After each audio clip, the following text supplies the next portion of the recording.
নমস্কার বন্ধুরা, ভাবলাম আজকে সকালে হাঁটতে হাঁটতে আমার যে রোজকার যে প্রোগ্রাম, সেই প্রোগ্রামটা করতে করতে তোমাদের দুটো কথা বলি।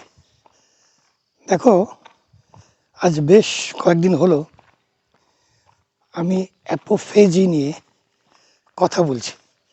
অ্যাপোফেজি অর্থাৎ উপোস, একটা অনেকক্ষণ সময় ধরে কিছু না খেয়ে থাকা। এবং আমি বোধহয় দুটো ভিডিও করেছি এটার উপরে। এবং অ্যাপোফেজি করলে কি হয় সেটাও বলেছি। এখন অ্যাপোফেজি কিন্তু কোনো গল্প কথা নয়। অ্যাপোফেজি ব্যাপারটা আবিষ্কার করে জাপানের এক সায়েন্টিস্ট, তিনি কিন্তু নোবেল পুরস্কার পেয়েছেন। অর্থাৎ এটা কোনো হাওয়ায় কথা নয়। অ্যাপোফেজিতে আমি কি তোমাদের বলেছি, যে আমরা যখন অনেকক্ষণ ধরে না খাই না, তখন শরীর চালাতে গেলে তো এনার্জি লাগে। সেই এনার্জিটা কোথা থেকে আসবে? শরীরকে তো এনার্জি কোথাও না কোথাও থেকে নিতে হবে। তখন আমাদের সেলের মধ্যে, আমাদের শরীরের সেলের মধ্যে লাইজোজোম বলে একটা জিনিস আছে। সেটা কি জিনিস ডাক্তারি টার্মিনোলজিতে আমি যাচ্ছি না, আমি জানিও না, প্লাস ওগুলি বলাও বেশি ঠিক হবে না, ভুলভাল হয়ে যাবে। যতটুকু আমি বুঝেছি ততটুকু বলছি। লাইজোজোম বলে একটা সেলের মধ্যে জিনিস আছে, তার মধ্যে কিছু ডাইজেস্টিভ এনজাইম আছে। মনে করো সেগুলো কিছু ধরনের, এক একটা ধরনের সেল সেগুলো। সেই লাইজোজোমের মধ্যে যে এনজাইমগুলো আছে, সেই এনজাইমগুলোর খিদে পায়। খিদে পাওয়ার পরে তারা করে কি, আমাদের শরীরের যত অসুস্থ সেল আছে, যত খারাপ হয়ে যাওয়া সেল বা যেগুলি অসুখ আমাদের, সেই কোষগুলোকে তখন সেই এনজাইমগুলো খেতে শুরু করে। অর্থাৎ আমাদের অসুস্থ সেলগুলোকে লাইজোজোমের মধ্যে থাকা এনজাইমগুলো খেয়ে ফেলে। তার ফলে কি হয়, আমাদের শরীর পরিষ্কার হয়। আমাদের খারাপ সেলগুলো, যেগুলি আমরা বাইরে থেকে ওষুধ দিয়ে মারার চেষ্টা করি, সেই সেলগুলোকে লাইজোজোমের ভেতরে থাকা ডাইজেস্টিভ এনজাইমরা খেয়ে ফেলে। তাতে আমরা সুস্থ হয়ে উঠি। অর্থাৎ এই যে সিস্টেমটাকে বলা হয় অ্যাপোফেজি। আজকের যে কথাটা বলবো সেটা অসুস্থ সেল নয়। আমাদের শরীরের মধ্যে আরও একটা জিনিস আছে যেটা ভীষণ ভীষণ ডেঞ্জারাস। দেখো, আমাদের শরীরের বাইরে যে ফ্যাটগুলো থাকে, যেটা আমরা চোখে দেখতে পাই, এই যে আমাদের পেটে, ভুঁড়িতে বা পিঠে বা পেছনে বা হাতে, এই যে সেল মোটা মোটা, আমরা যে মোটা হয়ে যাই, মোটা মানুষ, সেই ফ্যাটগুলো কিন্তু অত ডেঞ্জারাস নয়। ওটা আমাদের শরীরের বাইরে থাকে। ওগুলি দৌড়ি করে, এক্সারসাইজ করে, জিম টিম করে বের করে দেওয়া যায়। কিন্তু যে ফ্যাটগুলো আমাদের খুব ক্ষতি করে, সেই ফ্যাটগুলোকে বলা হয় ভিসেরাল ফ্যাট। ভিসেরাল ফ্যাট কোথায় থাকে? শরীরের ভেতরে থাকে। শরীরের ভেতরে বিভিন্ন আমাদের যে যন্ত্র আছে, কিডনি, প্যানক্রিয়াস, লিভার, এমনকি হার্টের কাছাকাছিও ওগুলো সেই ভিসেরাল ফ্যাট, সেটা গিয়ে ভিড় করে হার্টে চাপ দেয়, চাপ সৃষ্টি করে, যার জন্য হার্ট অ্যাটাক হতে পারে এবং হয়। যদি ভিসেরাল ফ্যাট যদি মানে লিমিটের বাইরে চলে যায়, তাহলে আমাদের ফ্যাটি লিভার হবে, প্যানক্রিয়াসে গন্ডগোল হবে, কিডনি খারাপ হবে, নানান যত রকমের মানে ইম্পর্টেন্ট যন্ত্রগুলো আছে, তার ভেতরে বা তার ওপরে এই ভিসেরাল ফ্যাটগুলি জমা হয়। চামড়ার নিচে নয়, চামড়ার নিচের ফ্যাটগুলো আমরা দেখতে পাই, যে ভুঁড়ি হয়েছে বা হাতের এখানে ফ্যাট হয়েছে, পেটে, পিঠে, পিছনে, এগুলি দেখতে পাই। কিন্তু ভিসেরাল ফ্যাট দেখা যায় না, এটা আমাদের শরীরের ভেতরে থাকে। আমি কিন্তু হাঁটতে হাঁটতে কথা বলছি, মনে হয় তোমাদের কারোর হয়তো অসুবিধা হচ্ছে মুখটা না দেখে, কিন্তু এটাও একটা নতুন ধরনের ব্যাপার, এটাও দেখো। তো এই ভিসেরাল ফ্যাট কেন ডেঞ্জারাস? কারণ ভিসারাল ফ্যাট আমাদের শরীরে ইনফ্ল্যামেটরি কেমিক্যাল নির্গত করে। What is inflammatory chemical? Inflammatory chemical কি, কাকে বলে? আমাদের শরীরে যে ইনফ্ল্যামেশন হয়, ফুলে যায়, হিন্দিতে বলে সুজন, বাংলায় বোধহয় এটাকে বলে প্রদাহ, প্রদেহ বা প্রদাহ, কঠিন বাংলা। ইনফ্ল্যামেশন মানে এই যে আমাদের জ্বর হয়, গলা ফুলে যায়, গলায় ইনফেকশন হয়, পেটে ব্যথা করছে বা হাঁটুতে ব্যথা হয়েছে বা কোথাও শরীরের ব্যথা বেদনা যন্ত্রণা, এগুলি সব ইনফ্ল্যামেশন। ইনফ্ল্যামেশন কেন হয়? কারণ শরীরে ইনফ্ল্যামেটরি কেমিক্যাল এগুলো বের হয় বিভিন্ন সময়ে, বিভিন্ন কারণে। ইনফ্ল্যামেটরি কেমিক্যালগুলো বের হয় ভিসারাল ফ্যাট যদি অত্যাধিক মাত্রায় থাকে। ভিসারাল ফ্যাটই হচ্ছে এমন একটা জিনিস যেটা ইনফ্ল্যামেটরি কেমিক্যালসগুলোকে বের করে শরীরে, এবং আমাদের শরীরের বিভিন্ন জায়গায় তখন ইনফ্ল্যামেশন হয় এবং আমরা অসুস্থ হয়ে পড়ি। কাজেই ঠিক যেভাবে অসুস্থ সেলগুলোকে আমরা অ্যাপোফেজি করে বের করে দিয়েছিলাম, ভিসারাল ফ্যাটকেও কিন্তু বের করতে হবে। এখন ভিসারাল ফ্যাট বেঁচে থাকে কি করে? আমাদের শরীরে যখন ইনসুলিন বেড়ে যায়, ইনসুলিন শব্দটা নিশ্চয়ই শুনেছ। ডায়াবেটিসের কথা বলতে গিয়ে সবাই ইনসুলিন ইনসুলিন বলে, অনেকে ইনসুলিন নেয়, ইনজেকশন নেয়। সেই ইনসুলিন হচ্ছে এক ধরনের হরমোন। এখন এই ইনসুলিন যখন শরীরে বেড়ে যায়, তখন কিন্তু ভিসারাল ফ্যাটটা বেঁচে পড়তে থাকে, খুব খুশি হয়। এখন ক্যামেরাটা সরিয়ে নিয়ে একটু ভালোভাবে কথা বলি, বোঝাতে হবে। জায়গাটা দেখে নাও। এখানে একটু রিনোভেশনের কাজ হচ্ছে, যার জন্য এই ইট পাথর পড়ে আছে। এই বাড়িগুলো নতুনভাবে পেন্ট হচ্ছে। আমার বাড়ি ওইদিকে, আগে আমি এটাতে থাকতাম, এটা ঠিকঠাক করা হচ্ছে বলে আমি এখন ওই দিকে সরে গেছি। তো ক্যামেরাটা একটু ঠিকভাবে সুস্থ জায়গায় রাখি, যাতে তোমাদের সঙ্গে তাকিয়ে কথাটা বলতে পারি। এখন আমাদের শরীরে যখন ইনসুলিন বাড়ে, তখন ভিসারাল ফ্যাট, যেটা শরীরের ভেতরে আছে, ভিসারাল ফ্যাটের খুব তখন আনন্দ, তারা খুব সুস্থ থাকে, তারা আরও বেড়ে ওঠে ইনসুলিন বেড়ে গেলে। এখন ইনসুলিন কখন বেড়ে যায়? ইনসুলিন বাড়ে যখনই আমরা খাই। যে মুহূর্তে আমরা কিছু খাই, সেই মুহূর্তে ইনসুলিন বেড়ে যায়। কাজেই যদি ইনসুলিন শরীরে না থাকে বা কম থাকে, ইনসুলিন তো থাকতেই হবে, কারণ ইনসুলিনের কাজ হচ্ছে আমাদের রক্ত থেকে গ্লুকোজটাকে বের করে আমাদের শরীরের সেলে পাঠানো। শরীরের রক্ত থেকে গ্লুকোজটাকে বের করে আমাদের সেলে পাঠানো, যাতে করে আমাদের শরীরের সেলগুলো যাতে ভালো থাকে, সুস্থ থাকে। সেল ভালো না থাকলে তো আমরা বাঁচবো না।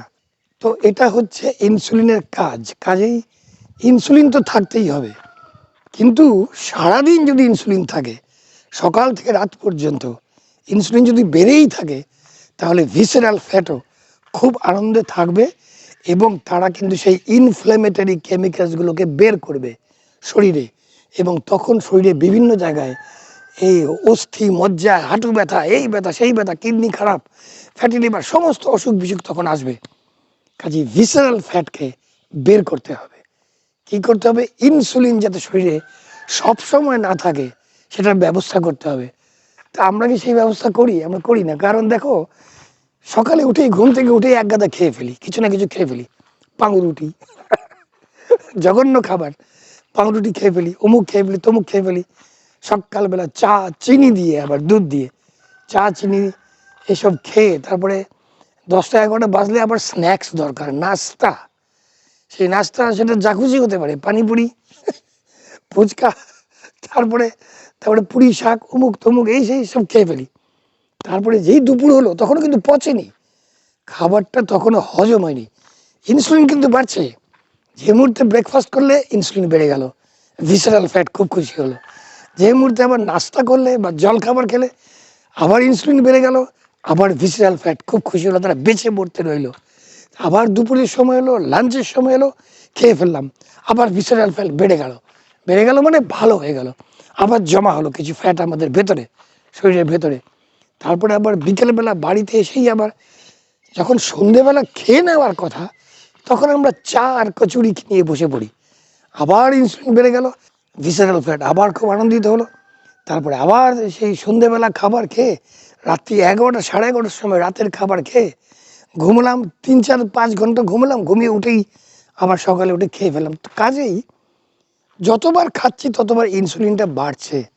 আর ইনসুলিন স্পাইক বলে এটাকে, স্পাইক। যে মুহূর্তে কিছু খাবো পট করে ইনসুলিনটা বেড়ে যায়।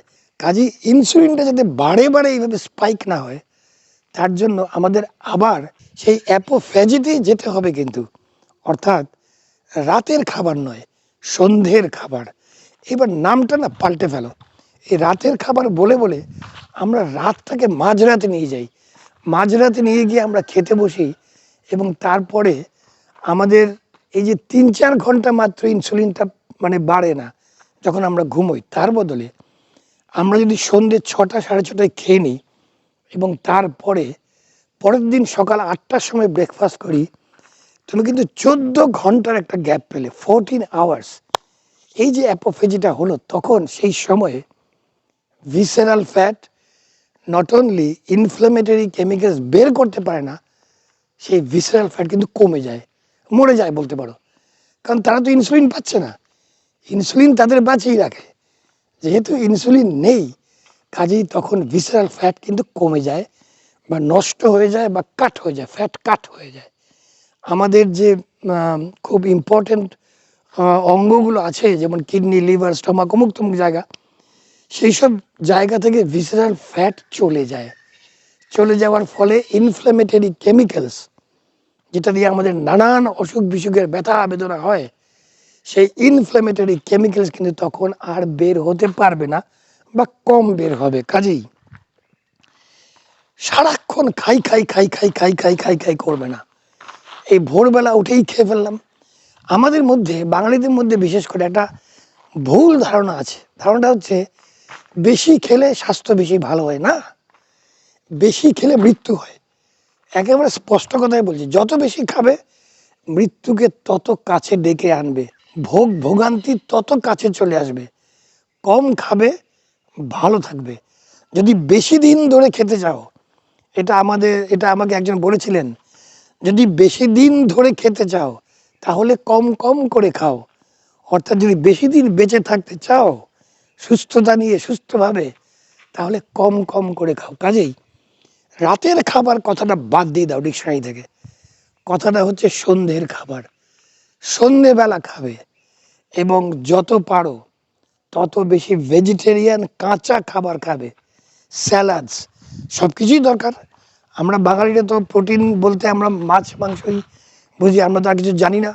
অথচ ভেজিটেরিয়ান খাবারে নানান রকমের প্রোটিন পাওয়া যায়। সেটা অন্য বিষয়, অন্য আলোচনা, সেটা ডায়েট নিয়ে আলোচনা, এখানে সেটার জায়গা নেই। তো রাতের খাবার বলে কিছু নেই, সন্ধ্যের খাবার। আজকে থেকে সমস্ত খাবার সন্ধ্যের খাবার। আর যদি একবেলা খেতে পারো খুব ভালো, কিন্তু আমি তোমাদের বলবো না, কারণ তোমরা হই হই করে উঠবে, বলে কি বলেন কি দাদা, একবেলা কি করে খাওয়া যায়? এই দোকানের এই কেকগুলো, চিকেন রোল, মাটন রোল, এগুলি কে খাবে? আমরা যদি না খাই তাহলে খাবে কে? তোমরাই খাবে। কিন্তু মাঝে মাঝে খাবে, অভ্যেস করবে না। তোমার যে রেগুলার ডায়েটটা, সেটা হবে একবার বা দুবার খাবে, এর বেশি খাবে না। আমি মোটামুটি বলতে পারো একবারই খাই, একবারই। কারণ আমি গতকাল রাতের খাবারটা খেয়েছি সন্ধ্যের খাবার হিসেবে। আমি খেয়েছি সন্ধ্যে 6টার সময়, এখন বাজে 6টা, 12 ঘন্টা হয়ে গেছে। আরও 2-3 ঘন্টা পরে খাবো। কিন্তু আমার শরীরে এনার্জির কোনো কমি নেই, আমার শরীরে এনার্জির কোনো কমতি নেই, একেবারে এখনও দৌড়তে পারবো আমি। সকালবেলা উঠে হাঁটছি, দেখছো তো। কিন্তু বাঙালি যেহেতু, আমরা ভাবিস সন্ধ্যে 6টায় খেয়েছিস, সকালে উঠে আবার দৌড়চ্ছিস, রোগা হয়ে যাবি, পাতলা হয়ে যাবি, শরীরটা শুকায় যাইব। শরীরটা শুকায় যায় না, এই সব মনের বাতিক। শরীর যদি ভালো রাখতে হয় তাহলে কম খাও, সন্ধেবেলা খাও। যাই হোক, মজা করছি, কিন্তু আসল কথা হচ্ছে ভিসেরাল ফ্যাট। ভিসেরাল ফ্যাট হচ্ছে একটা বিষ, ডেঞ্জারাস বিষ। কারণ সবসময় শরীরের মধ্যে ওরা ইনফ্ল্যামেটরি কেমিক্যালসগুলোকে বের করে এবং আমরা খুব অসুস্থ হয়ে যাই। তো এই ভিসেরাল ফ্যাটকে যদি বাদ দিতে হয় তাহলে একটু কানে ঠান্ডা লাগছে, আর যদি ভিসেরাল ফ্যাটকে বাদ দিতে হয় তাহলে কিন্তু তোমাদের এই সন্ধেবেলা খেতে হবে, রাত্রিবেলা নয়। আর এই যে আড্ডা মেরে এসে বাড়িতে এসে সন্ধ্যে 7টার সময় চা বিস্কিট খেয়ে নিলে বা চা এবং চিকেন রোল মাটন রোল খেয়ে নিলে, তারপরে রাত 11:30টার সময় খেতে বসলে, খেয়েই ঘুমিয়ে পড়লে, মানে খাবারটা হজম কখন হবে?